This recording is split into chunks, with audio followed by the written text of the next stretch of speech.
अकबर का प्यारा तोता। एक बार बादशाह अकबर ने एक बहेलिये से बहुत ही सुंदर तोता खरीदा। उस तोते को बहेलिये ने बहुत ही अच्छी अच्छी बातें बोलनी सिखाई थी। इस गुण से प्रभावित होकर ही अकबर ने अच्छी कीमत देकर बहेलिये से वह तोता खरीदा था। अकबर जो भी पूछते, तोता उसका झट से उत्तर दे देता और अकबर खुश हो जाते।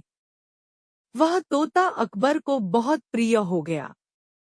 महल में उसके रहने और खाने पीने के शाही प्रबंध करवाए गए। उसकी देखरेख के लिए कई नौकर चाकर रखे गए। साथ ही उसकी सुरक्षा के पुख्ता इंतजाम भी किए गए थे। अकबर की सभी सेवकों को ये हिदायत थी कि उनके तोते कोई तकलीफ नहीं होनी चाहिए और वह किसी भी हालत में मरना नहीं चाहिए। यदि किसी ने उसके मरने की खबर दी तो उसे फांसी पर लटका दिया जाएगा। महल में तोते का खास ख्याल रखा जाने लगा। लेकिन दुर्भाग्यवश एक दिन तोता मर गया। उसके मरते ही सेवकों में हड़कंप मच गया। अब कौन उसकी मौत की खबर अकबर को दे? अकबर के प्रिय तोते की मौत की खबर देना मौत को गले लगाना था। सब परेशान हो गए कि कैसे ये बात अकबर तक पहुंचाई जाए। आखिरकार सबने मिलकर ये फैसला किया कि बीरबल अकबर के करीबी हैं, इसलिए उनसे ही ये खबर पहुंचाने कहना उचित होगा। हो सकता है अकबर उनकी जान बख्श दें। सारे सेवक बीरबल के पास पहुंचे और उसे पूरी बात बताई। बीरबल यह खबर अकबर तक पहुंचाने के लिए राजी हो गया। अगले दिन वह अकबर के पास पहुंचा और बोला, जहांपनाह, आपके प्यारे तोते को जाने क्या हुआ है। न वह खाता है, न पीता है, न बोलता है, न आंखें खोलता है, न ही कोई हलचल करता है। नहीं। अरे तो सीधे सीधे बोलो ना कि वो मर गया। अकबर खींच कर बोले, जहांपनाह, यही हुआ है। लेकिन ये आपने कहा है, मैंने नहीं। मेरी जान बख्श दीजिए, बीरबल झट से बोला। अकबर कुछ कह ही ना सके।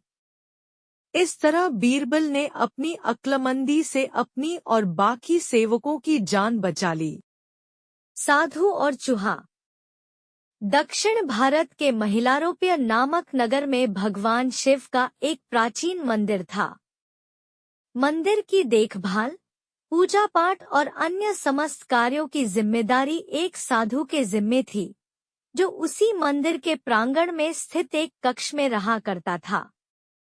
साधु की दिनचर्या भोर होते ही प्रारंभ हो जाती, जब वह स्नान कर मंदिर में आरती संपन्न करता और फिर गांव में भिक्षा मांगने निकल जाता। गांव के लोग साधु को बहुत मानते थे, इसलिए भिक्षा में अपने सामर्थ्य से अधिक ही दिया करते थे। साधु भिक्षा में प्राप्त अनाज से स्वयं के लिए भोजन बनाता, कुछ मंदिर में काम करने वाले निर्धन मजदूरों में बांट देता और शेष एक पात्र में सुरक्षित रख देता था। उसी मंदिर के प्रांगण में एक चूहा भी बिल बनाकर रहता था।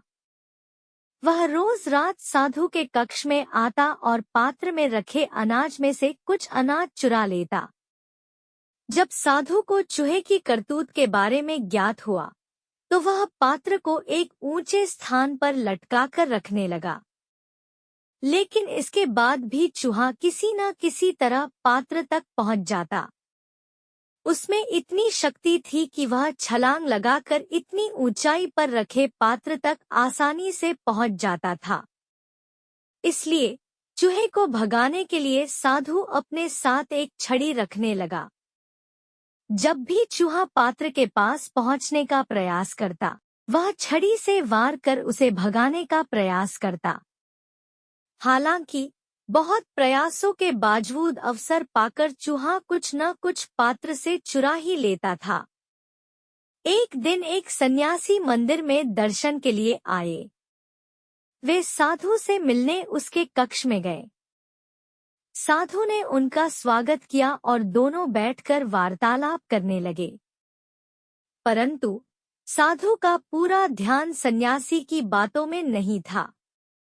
वह हाथ में छड़ी पकड़े हुए था और उससे बार बार जमीन को ठोक रहा था। अपनी बातों के प्रति साधु का विरक्त भाव देख सन्यासी क्रुद्ध हो गए और बोले, प्रतीत होता है कि मेरे आगमन से तुम्हें कोई प्रसन्नता नहीं हुई। मुझसे भूल हो गई जो मैं तुमसे मिलने आ गया। अब मैं कभी यहाँ नहीं आऊंगा। सन्यासी का क्रोध देख साधु क्षमा मांगने लगा। क्षमा गुरुवर क्षमा, मैं कई दिनों से एक चूहे से परेशान हूँ, जो रोज मेरे द्वारा भिक्षा में लाए अनाज को चुरा लेता है। अनाज के पात्र को ऊंचे स्थान पर लटकाकर मैं छड़ी से जमीन को ठोकता रहता हूँ, ताकि चूहा डर से यहाँ न आए। किंतु वह किसी न किसी तरह पात्र में से अन्न चुरा ही लेता है। उस चूहे के कारण मैं आपकी ओर पूर्णतः ध्यान नहीं दे पाया। क्षमा करें। सन्यासी साधु की परेशानी समझ गया और बोला, अवश्य ही वह चूहा शक्तिशाली है, तभी इतनी ऊंचाई पर रखे पात्र तक छलांग लगाकर अन्न चुरा लेता है। हमें उसकी शक्ति के पीछे का रहस्य पता करना होगा। शक्ति का रहस्य? साधु बोला। हाँ, उस चूहे ने अवश्य कहीं अनाज संचित कर रखा होगा। वही उसके आत्मविश्वास का कारण है।